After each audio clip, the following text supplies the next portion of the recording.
Donc, analysis of a scientific text. Donc, de la même manière dans la séance précédente, nous avons un texte. Essayons de le lire et de le comprendre. The term carbohydrates originates from the way that most members of this chemical class resemble combination of carbon and water. Donc, le terme, ça veut dire le terme, carbohydrates, les carbohydrates, originate, ça veut dire qui ont pour origine ou qui proviennent de, originate. To originate, ça veut dire provenir ou venir de. From the way, ça veut dire way ici, ça veut dire la manière, la façon. That most, ça veut dire la plupart. Members, ça veut dire les membres. Of this chemical class, de cette classe chimique. Ressemble, ça veut dire ressemble. تجمع. Combination, ça reste toujours une combinaison, une association. Of carbone, atome de carbone, et une molécule d'eau. Donc, si je traduis, je comprends que le terme carbohydrate provient de la façon que la plupart des membres de cette classe chimique ressemblent une combinaison ou des combinaisons de carbone et de l'eau. Qu'est-ce que ça veut dire? Ça veut dire dans la structure des carbohydrates en général, on trouve toujours une combinaison entre des atomes de carbone et de l'eau. Ou d'une autre manière, tous les carbohydrates ont en commun la présence de carbone et des molécules d'eau. La différence entre eux, c'est dans le nombre des molécules des atomes de carbone et de l'eau. Carbohydrates, on va voir s'il y a d'autres participants. Oui.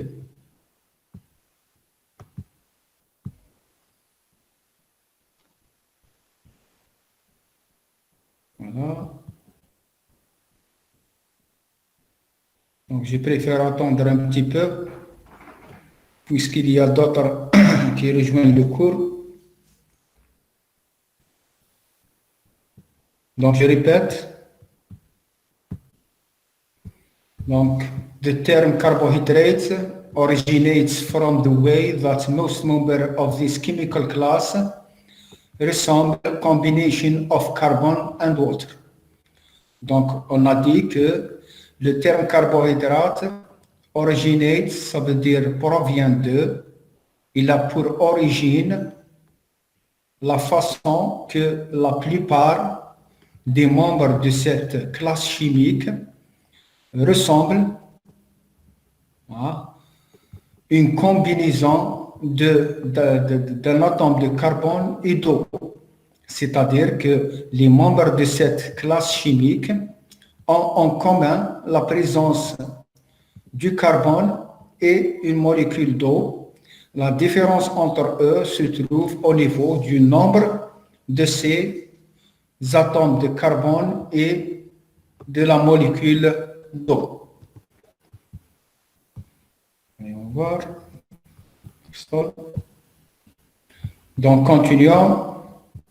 Carbohydrates can be generally represented by the formula CH2O(N), in which N indicates the number of units of this combination of atoms. Les carbohydrates peuvent être généralement représentés par la formule CH2ON. Donc, ils ont toujours en commun la présence du carbone et de la molécule d'eau. Mais, entre parenthèses, il y a le nombre N, c'est ça qui est différent entre les carbohydrates. Ici, on spécifie que dans laquelle, ça veut dire dans cette formule, N indique le nombre d'unités de cette combinaison d'atomes. Le nombre d'unités de cette combinaison d'atomes, ça veut dire si je mets ici par exemple 6, ça veut dire j'ai 6 molécules de 6 atomes de carbone et 6 molécules d'eau. Si je mets 5, j'ai 5 atomes de carbone et 5 molécules d'eau. Voilà.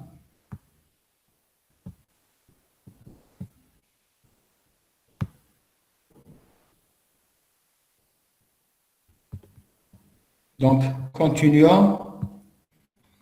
The basic structure of a simple carbohydrate is a backbone of carbon bound to 2 or more hydroxyl groups. La structure basique d'un carbohydrate simple is a backbone. Backbone, hein, ici vous remarquez la présence de bone, ça veut dire un os. Backbone, ça veut dire squelette. Ça veut dire squelette. Donc, la structure basique d'un carbohydrate simple est une squelette de carbone. Bound, ça veut dire lié, to two, à deux, ou plus de groupements hydroxyle. Donc, dans la structure d'un carbohydrate simple, dans la squelette, on trouve toujours des atomes de carbone à laquelle sont liés des groupements hydroxyle OH. Hein, rappelez-vous la structure des sucres en biochimie. Donc, vous avez toujours des molécules C, des molécules de carbone. Sur ces atomes de carbone, on trouve soit à gauche, soit à droite, la présence des groupements hydroxyle OH. Il y a, voilà.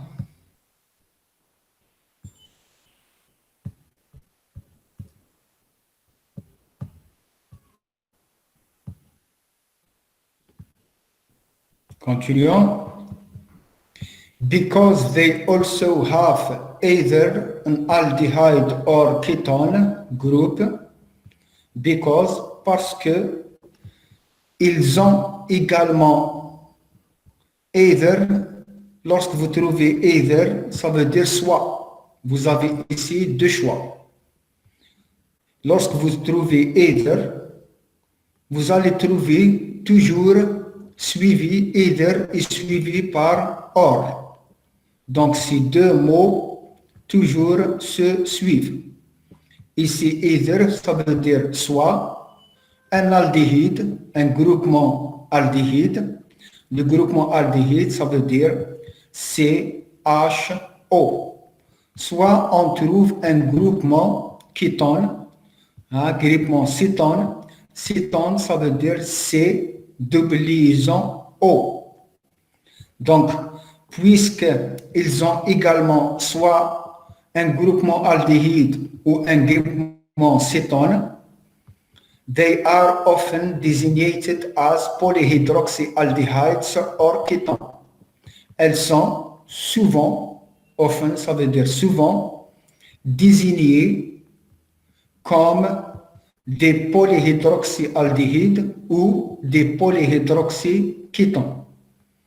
Qu'est-ce que ça veut dire? Ça veut dire dans chaque sucre, on trouve un squelette de carbone sur lequel on trouve des groupements hydroxyles et on trouve également soit une fonction aldéhyde, CHO, donc le sucre s'appelle polyhydroxyaldéhyde, soit on trouve une fonction cétone, C double liaison O, et le sucre s'appelle polyhydroxycétone.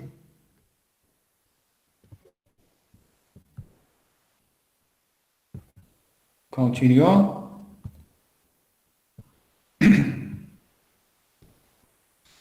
In simple terms, en termes plus simple, a sugar such as glucose is an aldehyde with a terminal carbonyl group bounded to a hydrogen and another carbon.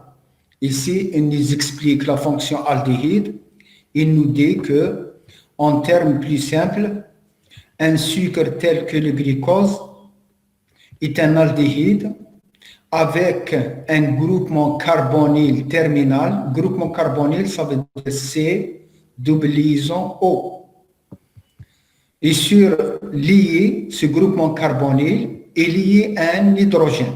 Nous avons dit que la fonction aldéhyde, c'est CHO. Donc, vous avez C double liaison O sur lequel est lié un H.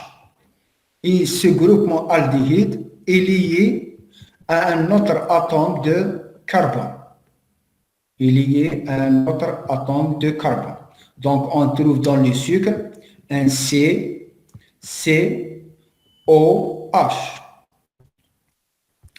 Fructose, sugar, is a ketone.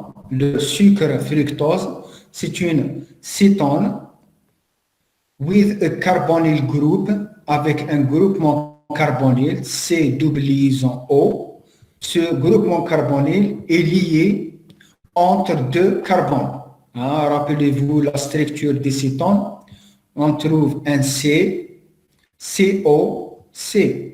Ça veut dire que le carbonyl C double liaison O est lié d'un côté à un carbone et de l'autre côté à un autre carbone. Ici, c'est l'explication. Donc, ici, c'est l'explication des fonctions aldéhydes et des fonctions cétones.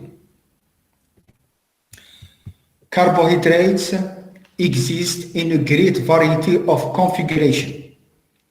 Configuration, ça veut dire, configuration, ça reste toujours configuration. Configuration, ça veut dire توضع الشكل الهندسي.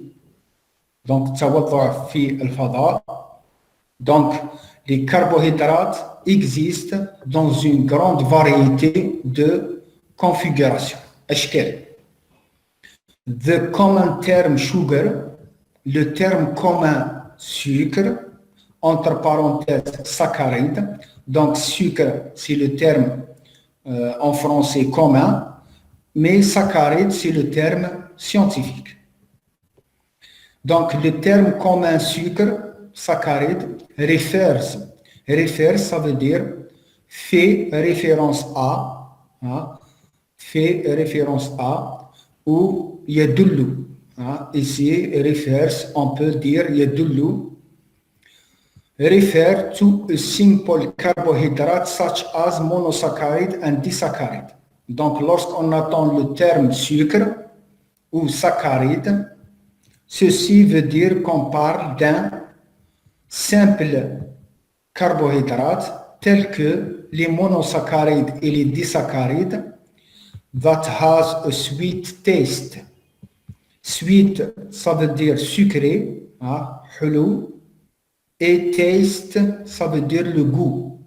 Donc, des monosaccharides ou des disaccharides qui ont un goût sucré. Donc, lorsque vous entendez le mot sucre ou saccharide, ceci veut dire que c'est un simple sucre tel que les monosaccharides ou les disaccharides qui ont un goût sucré. C'est ça ce qu'on appelle le terme commun sucre.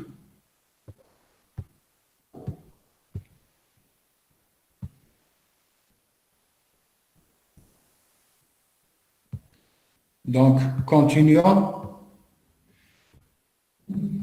Maintenant, il nous explique les termes monosaccharides, disaccharides et polysaccharides.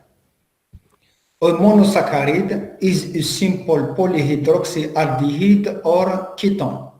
Un monosaccharide est un simple polyhydroxyaldehyde ou polyhydroxycétone. Molécule containing, ça veut dire contenant entre 3 et 7 carbones. Donc, une molécule qui contient entre 3 et 7 carbones est un monosaccharide. Par contre, a disaccharide is a combination of two monosaccharides. Par contre, un disaccharide, ici le préfixe di, ça veut dire deux, est une combinaison de deux monosaccharides. Et un polysaccharide is a polymer of 5 or more monosaccharides. Et un polysaccharide, on l'appelle un polysaccharide, un polymère composé de 5 et plus ou plus de monosaccharides.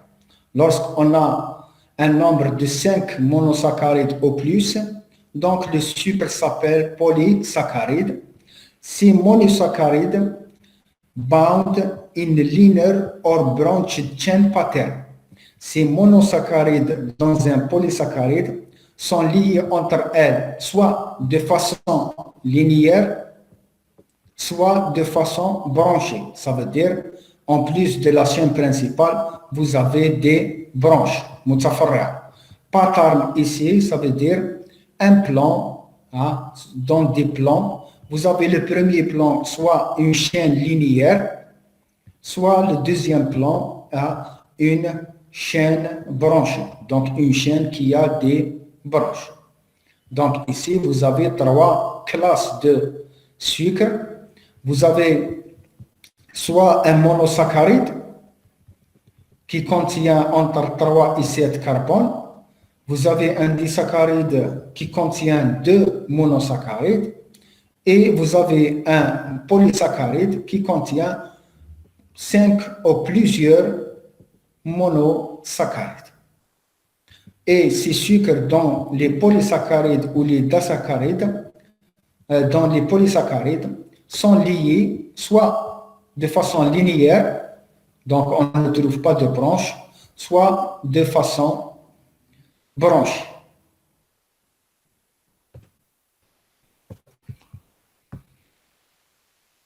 Yeah.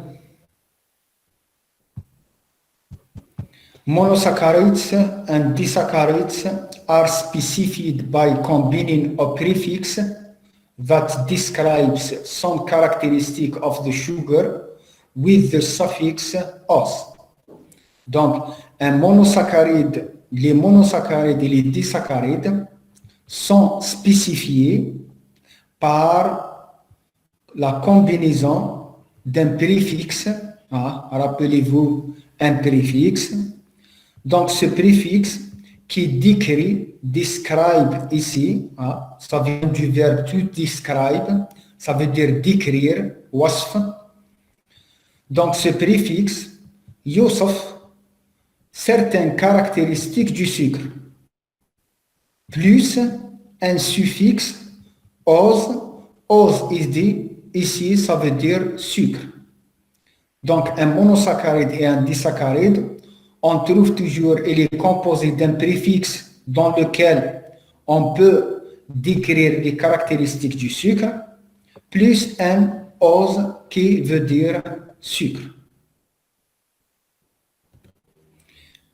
Pour comprendre, il va nous donner des exemples. Tout d'abord, je vérifie, voilà. Par exemple, hexoses are composed of 6 carbones. Donc ici, hexoses. Os, ça veut dire sucre. Hexa, ça veut dire 6. Donc le préfixe hexa veut dire 6 et os veut dire sucre. Lorsque j'entends ou je lis le mot hexose, je comprends que je parle de sucre composé de 6 atomes de carbone. Un pentose contient 5 carbones. De la même façon, pentose, je trouve le préfixe penta qui veut dire 5 et os qui veut dire sucre. Glucose, Ça vient du grec sweet, qui veut dire sucré, hulou. Donc, ça vient du grec sweet, is the most common and universally important hexose. Donc, le glucose, qui vient du grec sucré, est le plus commun et le plus universellement important hexose. Le glucose est composé de 6 molécules de 6 atomes de carbone. Par contre, fructose is named from 4 fruits. Donc, dans le fructose, on trouve que le préfixe fructo, fruct, veut dire fruit. Pourquoi on a nommé fructose fructose? Parce que les fruits are one of its sources. C'est l'une de ses sources. Parce que le fructose provient des fruits. Les fruits sont l'une des sources du fructose. Donc, le glucose, le préfixe est nommé d'après sucré, gluc, alors que fructose, on comprend qu'il est nommé d'après fruct qui veut dire fruit.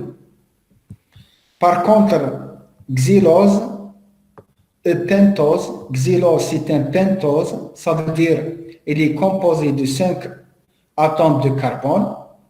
Le xylose derives its name from the Greek word for wood.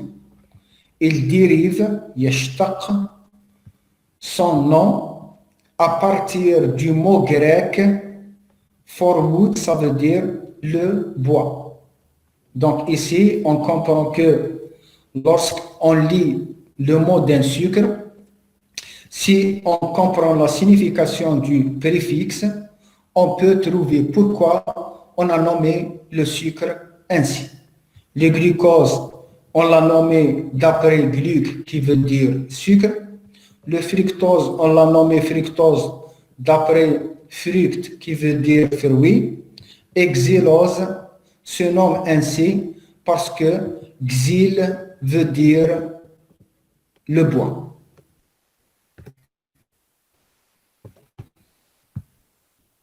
Passons maintenant aux disaccharides. Disaccharides are named similarly. Les disaccharides sont nommés de façon similaire, comme les monosaccharides. Par exemple, lactose.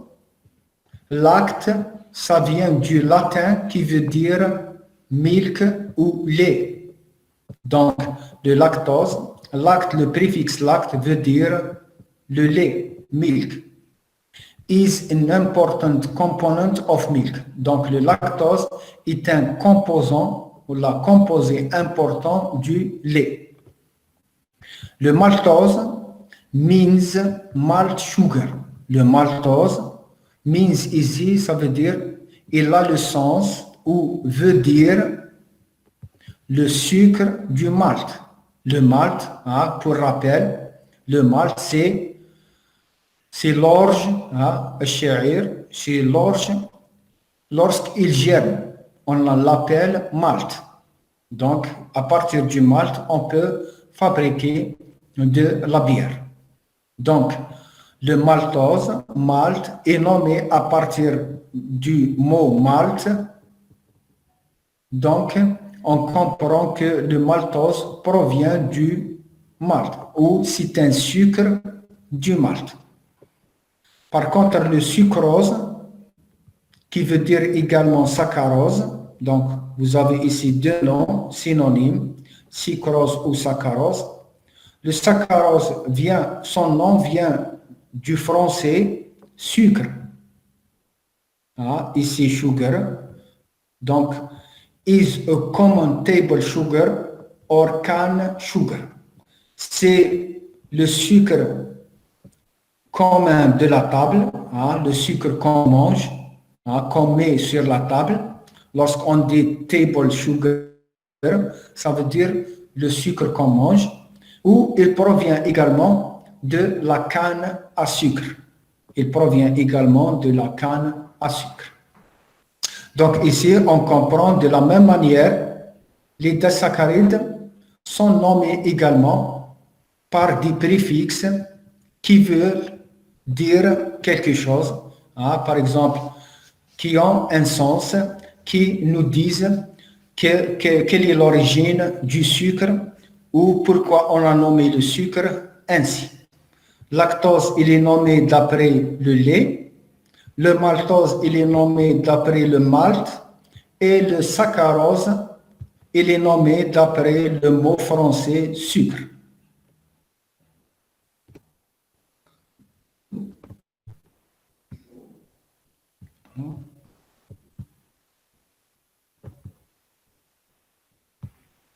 Continuons. The subunits of disaccharide and polysaccharides are linked by means of glycosidic bonds. Les sous-unités, subunits, ça veut dire les sous-unités des disaccharides. Donc, un disaccharide, il a deux sous-unités. Un polysaccharide, il a plusieurs sous-unités. Donc, les sous-unités d'un disaccharide ou de polysaccharide sont liées, linked, ça veut dire liées, by means, ça veut dire par le moyen. Ici, means, ça veut dire moyen. Donc, sont liés par le moyen. Bonds, ça veut dire liaison glycosidique. Donc, les sous-unités dans les disaccharides et les polysaccharides sont liées par le moyen de liaison glycosidique. Une liaison glycosidique, c'est COC. In which, ça veut dire dans ces liaisons glycosidiques, qu'est-ce qu'on trouve? Dans lesquelles les carbones, entre parenthèses, each is assigned a number. Donc, chaque carbone est désigné. Assigned ici, ça veut dire désigné, ou on lui assigne, on lui donne un nombre. Rappelez-vous que dans votre cours de biochimie, on numérote les atomes de carbone dans une formule, dans une molécule chimique. Par exemple, le sucre, glucose, on met 1, 2, 3, 4, 5, 6 atomes de carbone. Donc, chaque atome de carbone, on lui donne un nombre. Donc, dans cette liaison glycosidique, les atomes de carbone que chacun contient un nombre ont adjacent sucre. Adjacent, ça veut dire, adjacent en français, ça veut dire mutaqariba. Ça veut dire les molécules, les sous-unités qui se trouvent l'une à côté de l'autre. Donc, les carbones des molécules de sucre adjacentes are bounded to the same oxygen, sont liés au même atome d'oxygène. Rappelez-vous la liaison glycosidique. Un carbone de la première sous-unité est lié au carbone de la deuxième sous-unité par un oxygène. Ça veut dire entre ces deux carbones, il y a un atome d'oxygène. Like links in a chain. Like, ça veut dire comme. Links, ça veut dire comme des liens. Ici, links, mofrad, c'est link, un lien. Ou links, ça veut dire des liens, comme des liens, ou comme des liaisons dans une chaîne. Comme des liaisons dans une chaîne. Donc, ce paragraphe, on comprend que les sous-unités dans les disaccharides ou les polysaccharides sont liées par des liaisons glycosidiques. Qu'est-ce que ça veut dire une liaison glycosidique? On a le carbone du premier sucre est lié au carbone du deuxième sucre par le moyen d'un atome d'oxygène. Ça veut dire qu'il y a entre eux un atome oxygène. C'est ça la liaison glycosidique.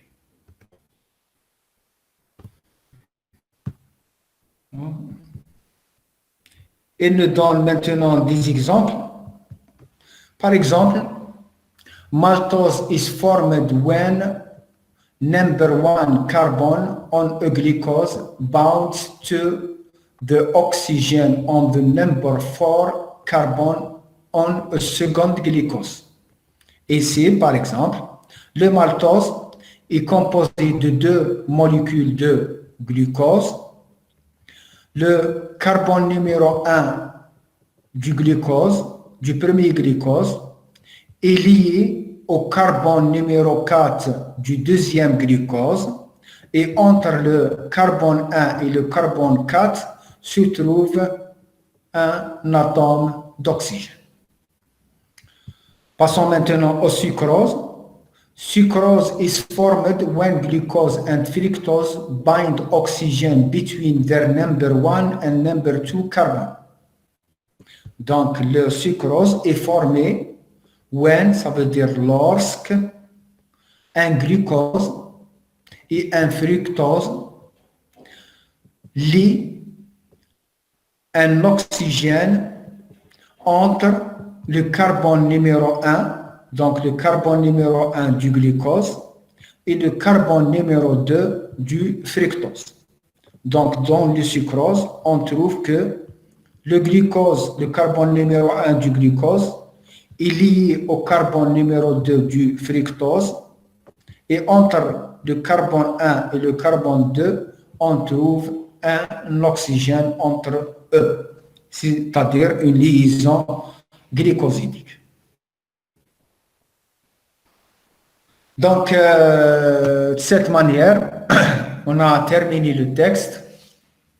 Donc, comme d'habitude, on va essayer de répondre aux questions. Donc, toujours, give a title to the text, ça veut dire donner un titre à ce texte. Donc, c'est très facile. Tout au long du texte, on n'a parlé que des carbohydrates. On a parlé des sucres, on a parlé de leur composition, de leur structure chimique. Donc, on peut mettre comme titre de carbohydrates.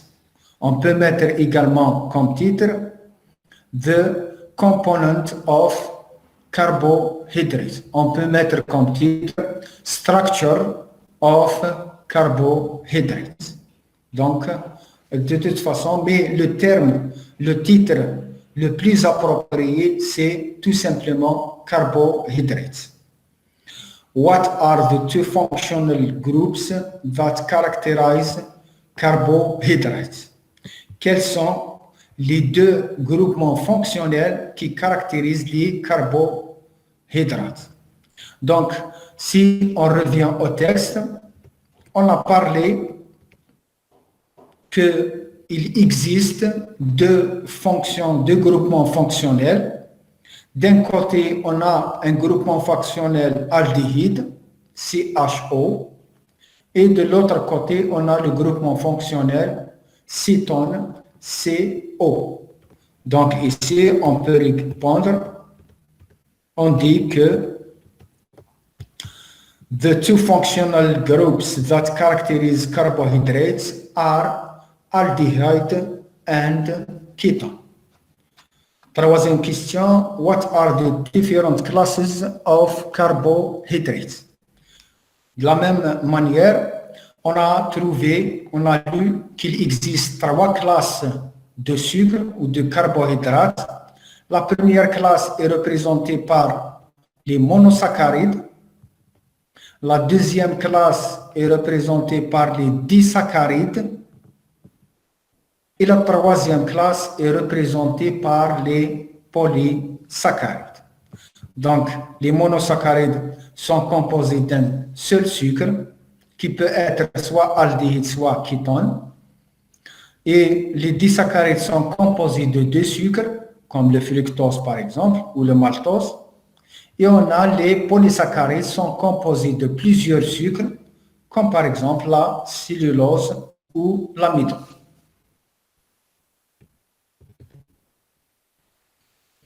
Donc, on peut répondre ici, the different classes of carbohydrates are monosaccharides, disaccharides and polysaccharides.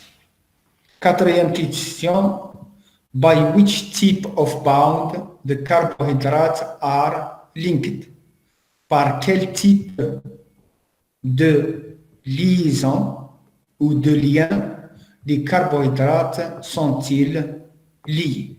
Par quel type de liaison les sucres dans les carbohydrates sont-ils liés?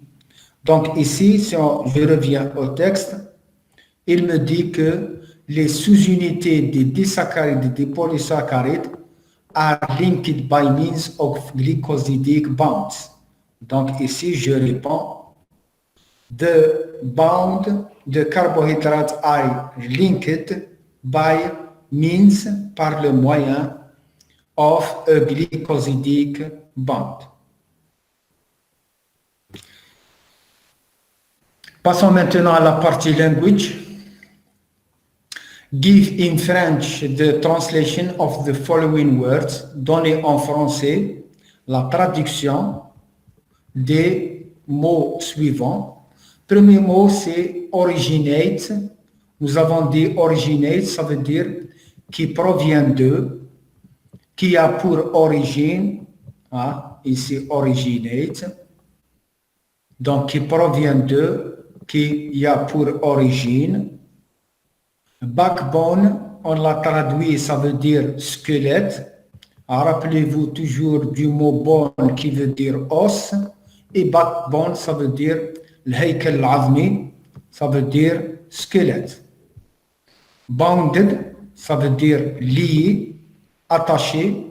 Bien sûr, ici, je traduis dans le passé. Le verbe ici, to bound, est conjugué dans le passé. Donc, je traduis en français dans le passé ou dans l'imparfait. Donc, lié avec AIT ou attaché, la terminaison AIT. Taste, on l'a traduit, ça veut dire goût. G-O-U, chapeau, T, un goût. Describe, ça veut dire, ça vient du verbe to describe, qui veut dire en français décrire. Wasf. To describe, ça veut dire décrire. Passons au suffixe et opposite, aux synonymes et les antonymes. Donc, give from the following words the synonym and opposite of the word underlined in the table. Donc, vous avez un ensemble de mots, vous avez un tableau, dans chaque colonne, il y a des phrases, et dans chaque phrase, il y a un mot souligné. Dans un premier temps, on va trouver le synonyme des mots soulignés, et dans un deuxième temps, on va trouver l'opposé ou l'antonyme des mots soulignés. Donc, commençons par la première phrase. Donc, je vérifie. Tout va bien. Donc, première phrase, carbohydrates exist in a great variety of configuration. Quel est le synonyme de exist? Exist, ça veut dire se trouve, qu'on peut trouver. Donc, je cherche ici, je trouve que are found est le synonyme de exist.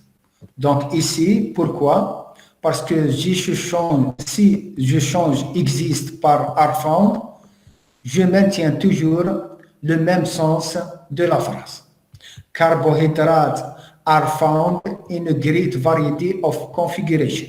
Les carbohydrates se trouvent ou sont trouvés dans une grande variété de configurations. Deuxième phrase, the common term sugar refers to a simple carbohydrate. Le terme commun sucre réfère à un simple carbohydrate. Quel est le synonyme de refer to? Hein? Refer to, on a dit qui fait référence ou qui veut dire. Hein? يدل على. Quel est le sens ici? Le mot approprié. Ici, je trouve designs, hein, désigner, designs, يعرف. Donc, si je remplace designs, donc je dis the common term sugars, designs ou simple carbohydrate. Donc, veut dire un simple carbohydrate. Troisième phrase, a disaccharide is a combination of two monosaccharides. Quel est le synonyme de combinaison? On trouve une association.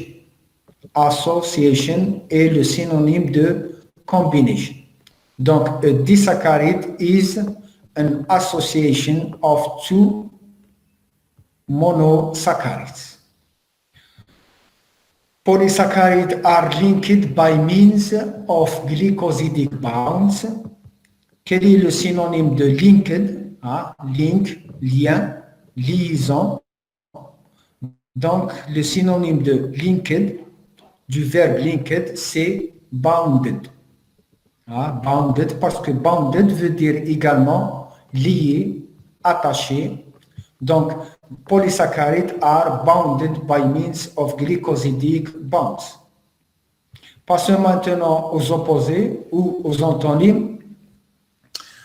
Première phrase, universally important hexose. Quel est le contraire de universally? Le contraire de universel, c'est local, محلي. Universel, c'est عالمي. Le contraire de عالمي, c'est محلي. محلي en français, ça veut dire locally. Donc ici, locally important hexose.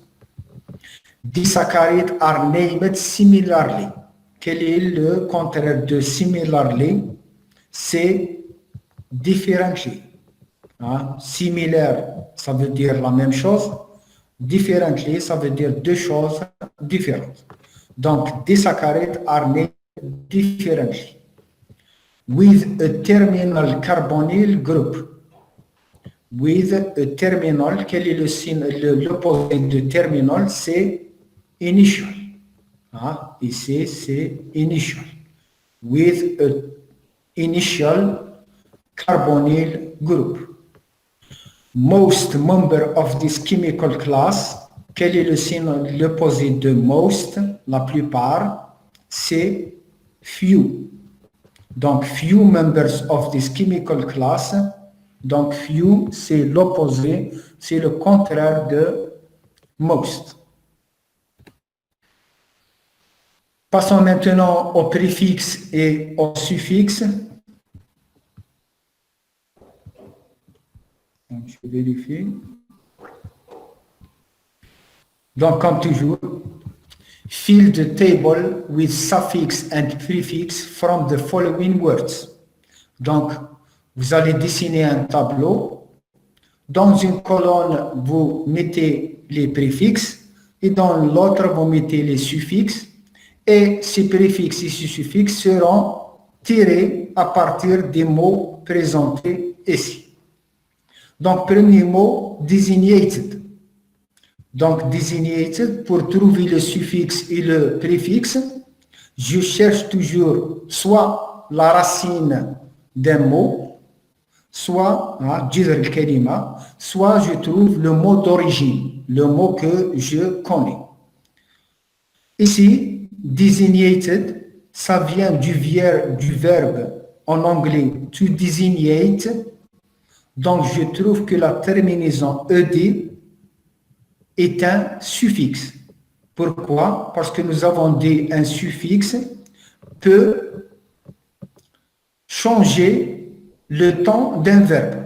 Donc, to designate, c'est l'infinitif, il n'est pas conjugué. Mais lorsque je mets ed, le suffixe ed, ça veut dire que j'ai conjugué le verbe dans le passé. Ça veut dire que l'action se passe dans le passé. Donc ici, le préfixe, le suffixe ed a précisé le temps du verbe. Deuxième mot, generally. Ici, nous avons deux cas. Soit on prend le mot qu'on connaît, general, et on trouve que li, ly, est un suffixe. Donc, general, c'est le mot d'origine, et li est un suffixe. On peut également prendre génère, le verbe to génère, générer, khalq, et dire que all est un suffixe ou li est un suffixe. Donc, si je prends la racine génère, je trouve que ali contient deux suffixes qui sont all et li. Polyhydroxy. Ici, si je prends le mot oxy comme racine, je trouve que le préfixe poly et le préfixe hydre. Donc, polyhydre. Ici, oxy, ça veut dire oxygène. Hydre, ça veut dire hydrogène. Poly, ça veut dire plusieurs. Donc, ici, on a deux préfixes. On peut également prendre hydroxy comme mot qu'on connaît. Hydroxy, ça veut dire hydroxyle, OH, et le préfixe, c'est poly. Donc ici, poly, c'est un préfixe, hydre, c'est un préfixe. Combination, nous avons combination, je cherche le mot d'origine, je trouve qu'il provient du verbe to combinate. Combinate, ça veut dire combiner. Donc le verbe combinate, je trouve que le suffixe ion a transformé un verbe en un mot. Donc le suffixe ion. Nous avons également le mot combination en singulier. Lorsque je lui ajoute le suffixe s, j'ai un pluriel. Donc ici, dans le mot combinations, j'ai le préfixe ion et j'ai le suffixe ion, et le suffixe s. Monosaccharide. Ici également, le mot d'origine ou le mot que je connais, c'est saccharide, et le préfixe mono, qui veut dire un seul sucre. Donc le préfixe mono. Chemical, ici chemical, vous avez deux façons. Soit je prends le mot chimique comme d'origine et je trouve que all est un suffixe. Donc chimique, c'est le mot d'origine et all est un suffixe. Comme je peux prendre le mot chem comme radical, comme racine, et dire que ik est un suffixe et all est un suffixe. Donc, école, c'est un suffixe ajouté à la racine chem. Containing, ça vient du verbe to contain. ing, c'est un suffixe qui a permis de conjuguer le verbe to contain au participe présent, contenant. Participe présent, ça veut dire que l'action est en train de se passer dans le présent. Je suis en train de faire, je parle et je suis en train de faire l'action. C'est ça le participe présent. Donc, ing est un suffixe. Pentose, c'est très simple. Donc, pent, c'est un préfixe. Le mot d'origine, c'est ose. Et s, qui veut dire pluriel, est un suffixe. Donc, dans le mot pentose, nous avons pent, un préfixe, et s, un suffixe. Important, j'essaie de chercher le mot d'origine ou le verbe d'origine ou la racine, je ne trouve pas. Donc, important, c'est un mot complet. La même chose, between, c'est un mot complet. Je ne peux pas trouver la racine ou un mot que je connais. Donc, important et between n'ont pas de suffixe, n'ont pas de préfixe. Hein, donc, c'est des mots donnés comme piège. Donc, ça, c'est un mot complet et between, c'est un mot complet. Enfin, passons à la traduction. Donc, comme d'habitude, translate to French language the following sentence. Traduire à la langue française le paragraphe suivant. Donc, je lis et je traduis. Carbohydrates exist in a great variety of configurations. Les carbohydrates existent dans une grande variété de configurations.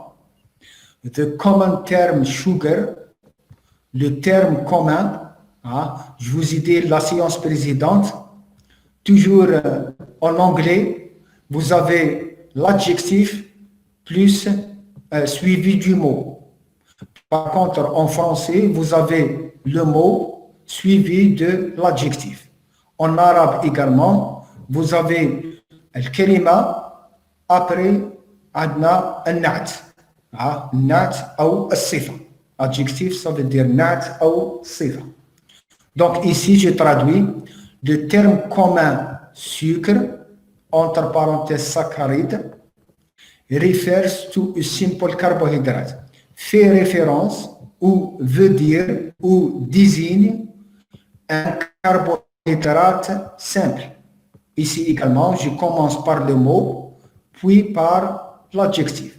Donc, un carbohydrate simple, tel que un monosaccharide ou disaccharide, qui ont ou qui a un goût sucré. Sweet taste, ça veut dire un goût sucré. Ici également, je commence par le mot goût, puis par l'adjectif sucré. The subunits of disaccharide and polysaccharide are linked by means of glycosidic bonds. Les sous-unités des disaccharides et des polysaccharides sont liées par le moyen de liaison glycosidique. In which carbons, dans lequel les carbones, entre parenthèses, each is assigned a number, chacun est désigné par un nombre, en adjacent sugar units, dans des unités de sucre adjacentes. Donc vous voyez ici, je commence par le mot, après par les adjectifs en français. Are bounded to the same oxygen atom, sont liés au même atome d'oxygène. Sont liés au même atome d'oxygène, like links in a chain, comme des liens dans une chaîne, comme des liens dans une chaîne. Donc c'est ça la traduction de ce texte. Donc de cette manière, nous avons terminé l'analyse de ce texte. J'espère que vous l'avez compris. Et bien sûr, vous pouvez le répéter tout seul à la maison. Et la prochaine séance, Inch'Allah, on va essayer d'étudier un autre texte beaucoup plus difficile que ces deux derniers textes. Et au fur et à mesure, on est en train d'enrichir notre vocabulaire et notre capacité à comprendre un texte scientifique. Et merci pour votre attention.